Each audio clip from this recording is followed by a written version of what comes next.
Hi there. I want to talk about grief today and the fact that it comes in waves. Grief definitely comes in waves.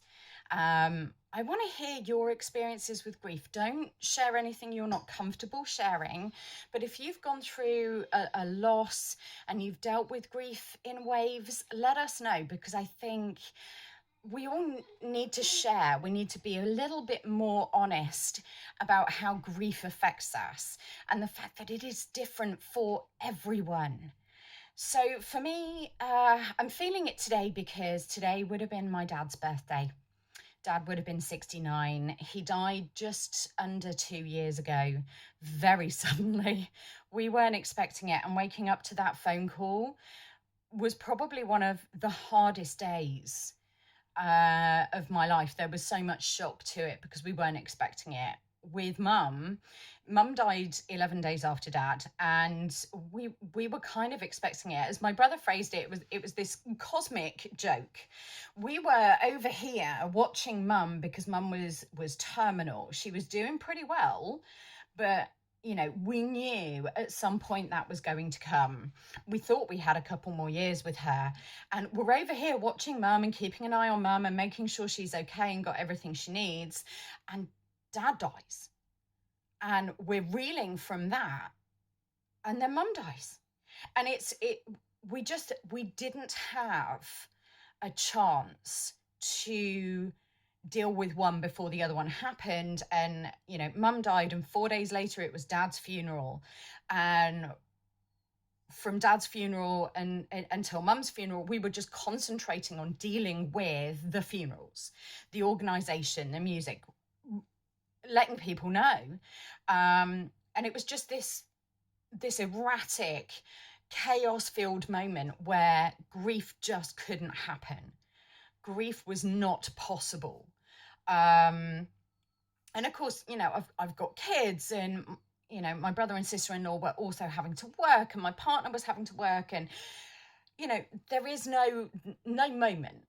People don't tell you that there is no moment for grief, and that the funeral is just the start of that process. Between someone passing away and the funeral is just shock. Even when you know it's going to happen, even when you expect it imminently, there is still this shock, this moment of, how did this happen? And people check in on you in that period of shock. Once the funeral happens, no one's there. People stop checking in on you. They think that that's it then.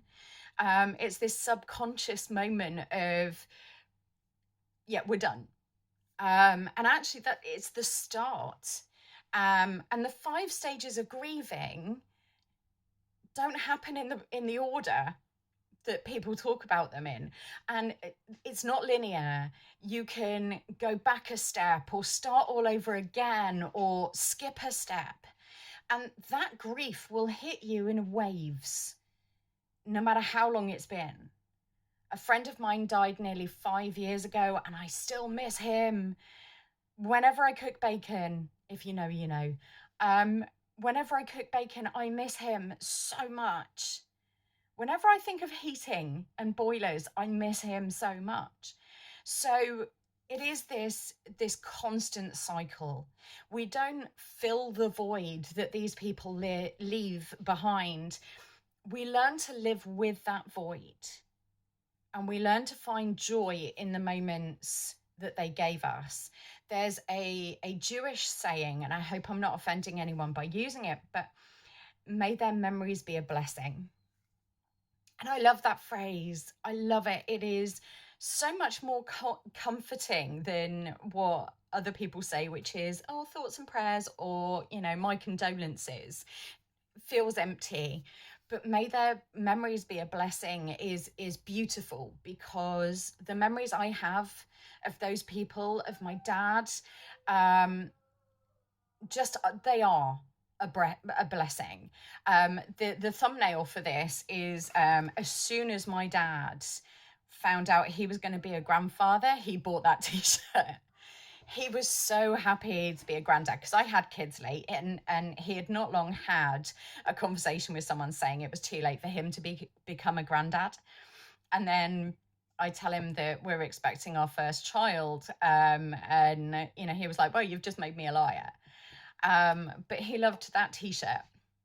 And it's that moment of joy, of happiness. There's a photograph of my dad in that T-shirt holding my youngest, as well as holding my oldest. So, it's those moments. It's helping him with DIY as a kid, and using those skills now makes me very, very happy. The other thing is, I found a freedom, and I feel really guilty about this, but I think it's societal guilt. And I think we should talk about it more often. I found a freedom. When both of my parents were gone, I no longer had to live up to their expectations and their traditions. And I've said it before, and I believe in it. Traditions are peer pressure from dead people. And sorry, mum and dad, but it's true. I cut my hair really short. I donated my hair to the Little Princess Trust. I raised money for the Little Princess Trust in their name. I dyed it pink with purple streaks. And I chose that moment to live for me and mark that moment as a liberating moment to kind of go, no, this is time not to worry about what mum and dad would have said or what my grandparents would have said. Love them all as I do. And my grandparents were just amazing people in their own right. I think my mum's mum would have said things outwardly, but actually she would have been a little bit kind of happy for me to cut it off and dye it silly colors. But there's a moment where you have to choose to find joy in the memories and seeing them as a blessing, telling those stories, using those lessons, passing those lessons on to other people, not necessarily your kids, but to other people. And taking that moment to go, right, this is a kick in the pants to start living for me. This is an opportunity to say, what do I really want?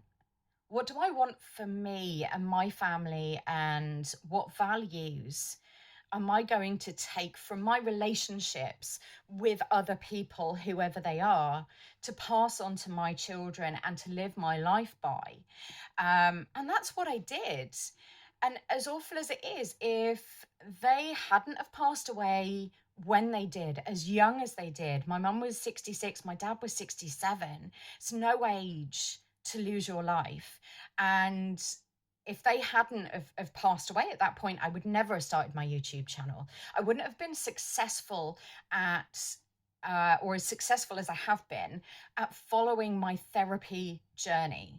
I wouldn't have been as open and honest with myself and other people about my therapy journey. I wouldn't have started the YouTube channel. I wouldn't have had the courage to say, no, I can do this. I can reach people and talk to people and hopefully have a positive impact on their life, because that's what we all want. We want to be remembered. I am honoring my parents by remembering them for the impact they had in other people's lives. And I want that. Because at the end of the day, the key to happiness is relationships. There's a study, I'll link it, I'll link the interview about it, but there's been a decades-long study where they've talked to people every few years about what is making them happy in their lives. And as people get older, they realize that it's the relationships. It's not about the money they did or didn't earn. It's not about the house they do or don't live in. It is about their relationships with other people. It's about their connections to the world around them. It's the impact, the positive impact that they have on each other. And learning that, I mean, I'm grateful that I found that for myself through the passing of my parents, through specifically my dad passing away, was a real kick in the pants. It really was. looking at that and thinking, God, I might only have another 20, 25 years left if the same thing happens to me is a scary prospect.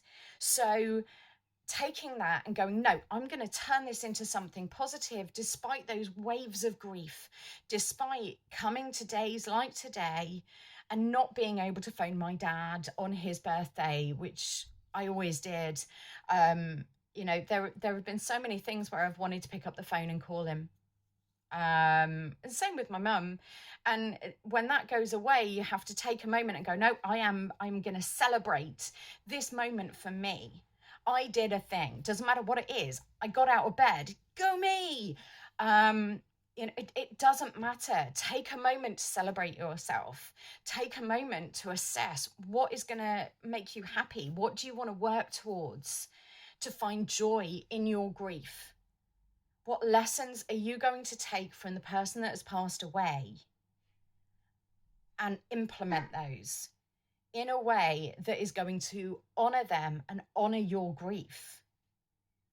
Whether that's lessons about what you won't do or life lessons that they taught you, it doesn't matter.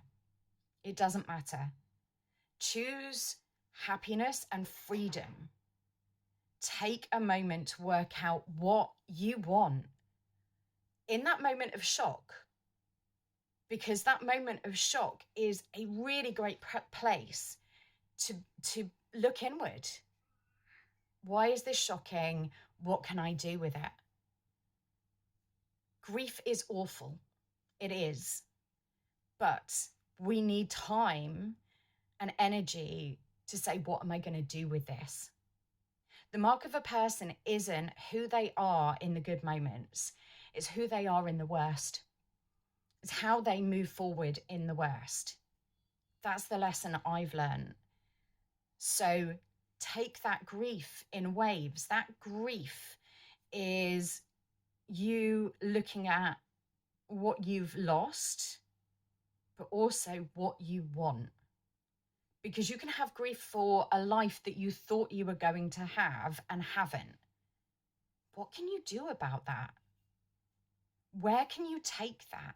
What small changes, and that's all it takes, small changes from inside yourself, can you put in place? So thought for the day. I hope you're okay and you're not dealing with too much grief. And I